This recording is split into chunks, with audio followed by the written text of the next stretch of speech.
আগামী নির্বাচন নিয়ে অন্তর্বর্তীকালীন সরকারের সাথে আলোচনা করবে ছাত্র সমাজ। তবে তার আগে বিদ্যমান রাষ্ট্রীয় কাঠামোর সাথে সাংঘর্ষিক সংবিধান সংশোধন করতে হবে।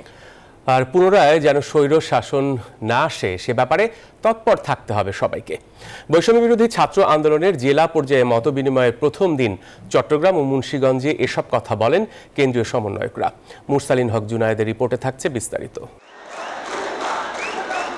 ছাত্র জনতার সফল বিপ্লবের মাস পেরোতেই নতুন কর্মসূচি নিয়ে মাঠে বৈষম্য বিরোধী ছাত্র আন্দোলন। দেশ জুড়ে শিক্ষার্থীদের সাথে মতবিনিময় কার্যক্রমের প্রথম দিনেই চট্টগ্রাম বিশ্ববিদ্যালয়ে উপস্থিত সমন্বয়করা। মতবিনিময়কালে হাসনাত আব্দুল্লাহ জানান, শাসন ব্যবস্থায় আবারও স্বৈরশাসক যেন না আসে সে লক্ষ্যে নির্বাচন নিয়ে আলোচনা করবে ছাত্র সমাজ।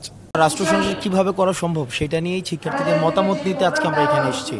অর্থাৎ শিক্ষার্থীরা কিভাবে চায় রাষ্ট্রটাকে, যেটা ফেসিবাদ মুক্ত রাষ্ট্রকে তারা কি রূপে দেখতে চায় সেটা জানতে আজকে আমরা চিটাগংয়ে এসেছি। ঢাকা বিভাগের মতবিনিময় শুরু হয় মুন্সিগঞ্জ জেলার মাধ্যমে। সরকারি হরগঙ্গা কলেজ মাঠে আয়োজিত সভায় সমন্বয়ক সার্জিস আলম বলেন, বর্তমান সংবিধান দেশের বিদ্যমান রাষ্ট্রীয় কাঠামোর সাথে সাংঘর্ষিক, তাই এর পরিবর্তন জরুরি।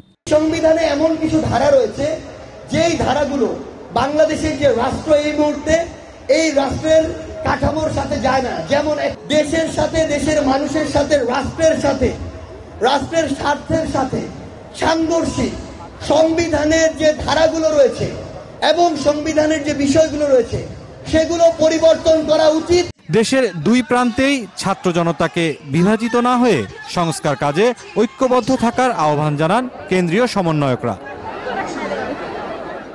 সফল বিপ্লবের পর এবার লক্ষ্য টেকসই সংস্কার, আর সেই সংস্কারের জন্য ঐক্যবদ্ধ ছাত্র জনতার পরামর্শ শুনতে বৈষম্য বিরোধী ছাত্র আন্দোলন শুরু করেছে দেশব্যাপী জনসংযোগ কার্যক্রম। মুরসালিন হক জুনায়েদ, নিউজ 24, মুন্সিগঞ্জ।